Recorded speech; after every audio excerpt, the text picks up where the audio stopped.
We have just been stamped out of Botswana. We had to get our carnet de passage stamped, and this is the first time we've actually needed to do this when crossing a border.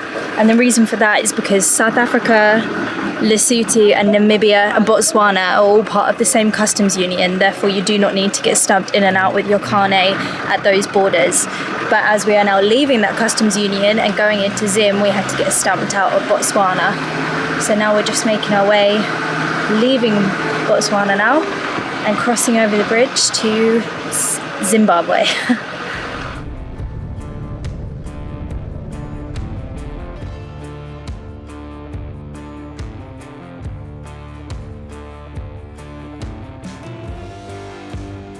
We are officially in Zimbabwe. So the exiting of Botswana was super easy, and then the coming into Zimbabwe again was very easy. The staff were so friendly and gave us so much information.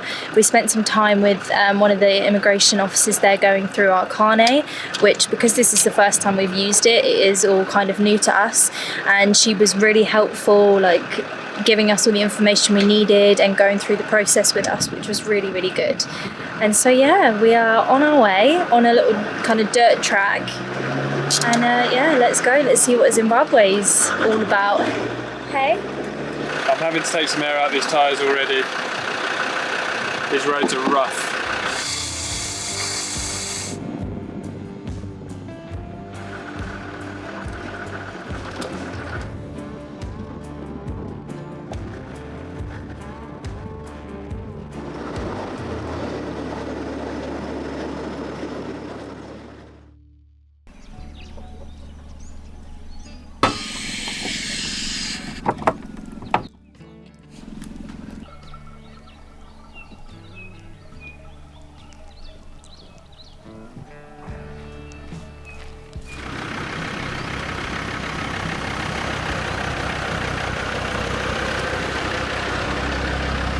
Good morning guys. So yesterday we broke our only rule that we have of travelling, and that is driving at night.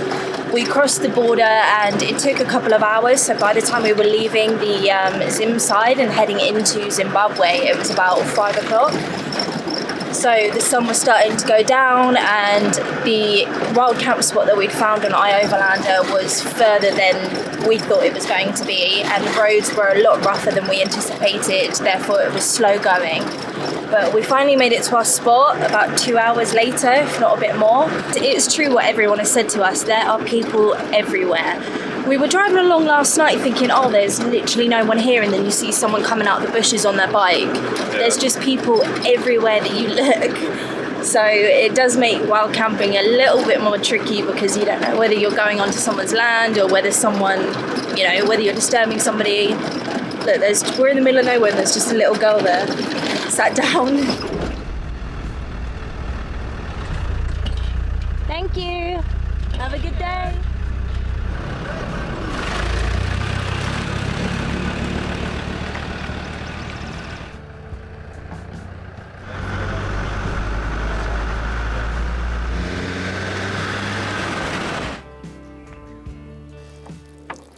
Making some ice for gin and tonic later. So we're here at the Siloswain Cave. I apologise if I'm totally butchering that name and the pronunciation of it, but we've come here, we've driven through quite a lot of lovely little villages which are just so beautiful. The landscape, the people, it's just amazing here so far. So we've stopped here, made some breakfast, and now we're going to go for a little hike to check out this cave. But yeah, so far, Zimbabwe, amazing.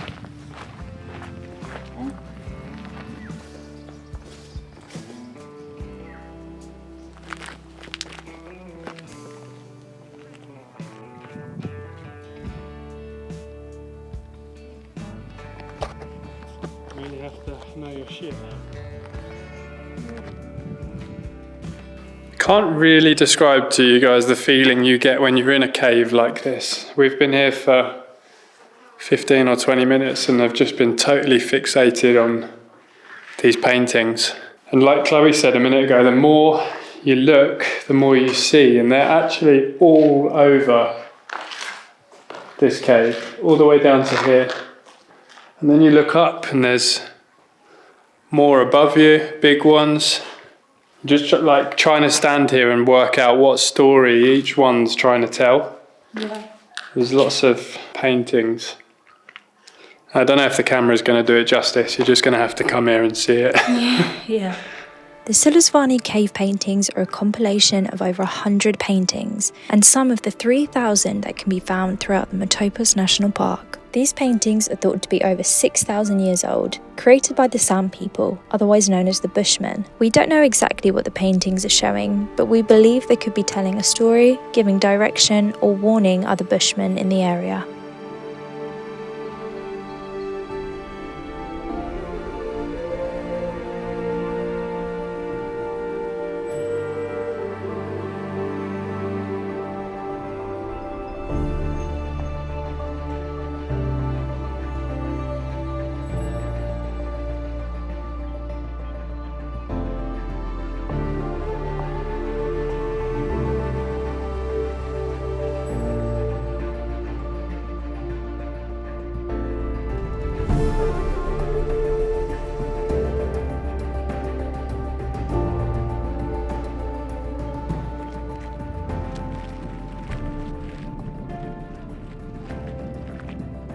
We've been in Zim for less than 24 hours and we've already completed our first hike. Yeah.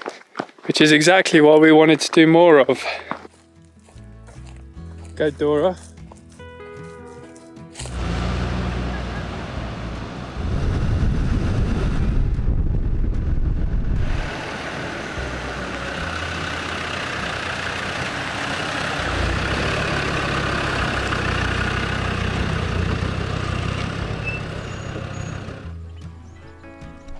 It'd be rude not to have a gin and tonic, wouldn't it? We're parked up for the day now, so we're driving around aimlessly and we found a dam with a campsite. So we're gonna stay. You can fish here? Probably for a week, if not more. We can refill our water at the dam. Life's good.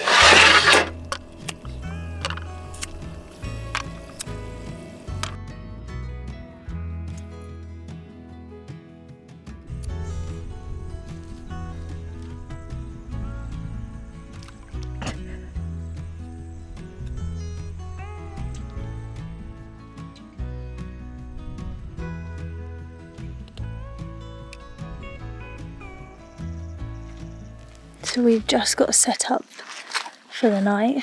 I'm gonna start cooking dinner. Go fishing, Chloe, what are you talking about? Harry, everyone's seen that you tried fishing. There were a lot of reeds in the water. So it's not ideal. Plus there's no fish, obviously. Obviously. Wherever I fish, there's no fish. So that's how fishing went.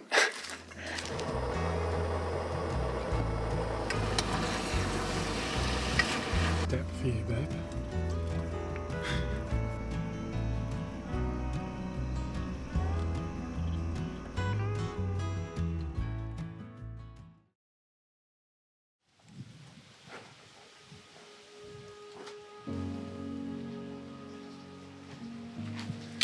$6.42, possibly one of the quicker pack downs we've done, isn't it? Probably. I think we could get it under half an hour though. We're going to hit the road and find there's some more sights to see in the park, including Cecil Rhodes's grave and some more rock paintings, I think. So yeah, excited to explore the park a bit more.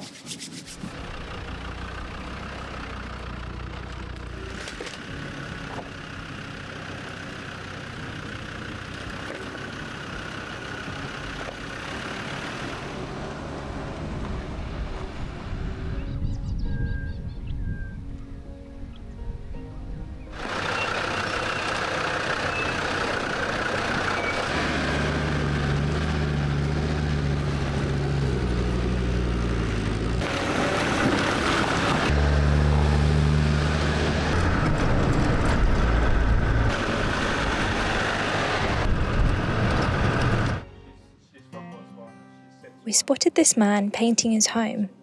the family invited us to meet them and take a closer look at the beautiful art he was creating. He mixes different soils and also charcoal with water to create these colours.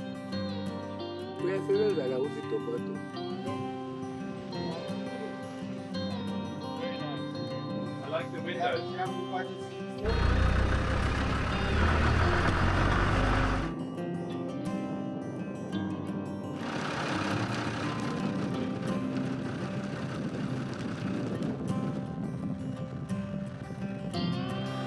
Cecil John Rhodes. There is a lot of conflicting information and opinion about Cecil, with some believing he was a racist coloniser and others believing he made a huge positive impact to the country and had strong relationships with local tribes, hence being given permission to be buried at World's View.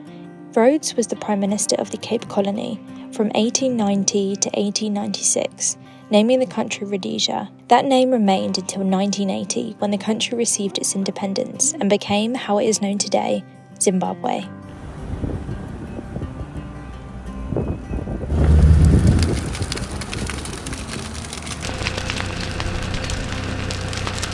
As you can see, just behind me here, the fire has now come to the road. And when we passed here earlier, we could just see smoke far in the distance here, and now it just spreads so quickly in the flames. This grass just picks up the flames so quickly and it just goes. It's just devastating what it's doing to this landscape and the habitat of the wildlife. Really sad.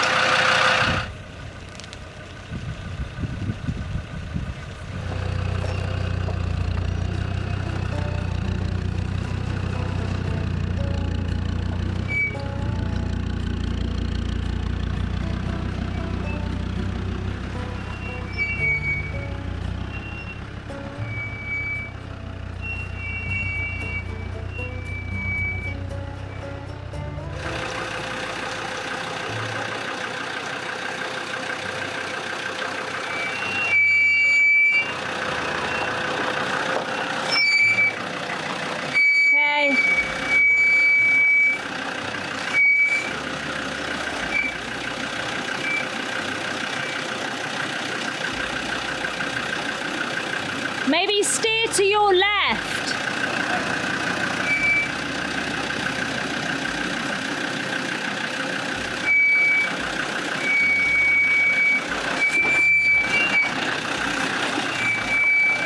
It was fully over.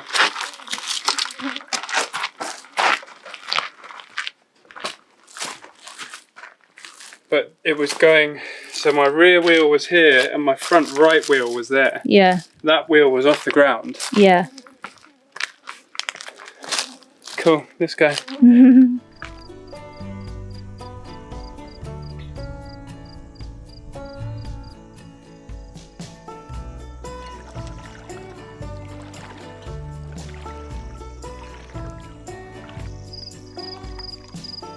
See you guys.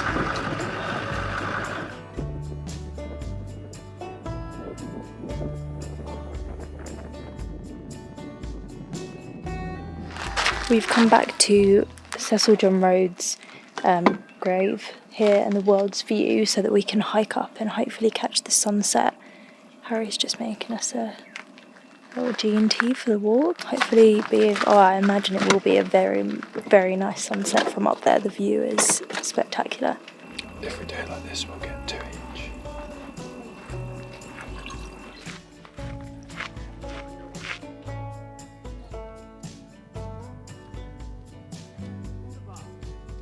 Do what they can, but that's why we tried it.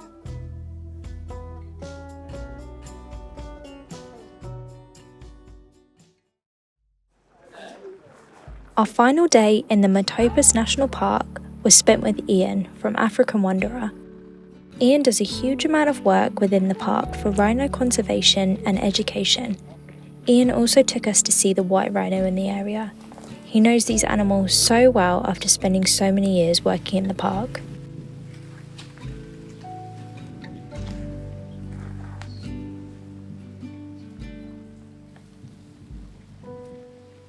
If you'd like to know more about Ian and African Wanderer, check out their Facebook page. We've linked it in the description box.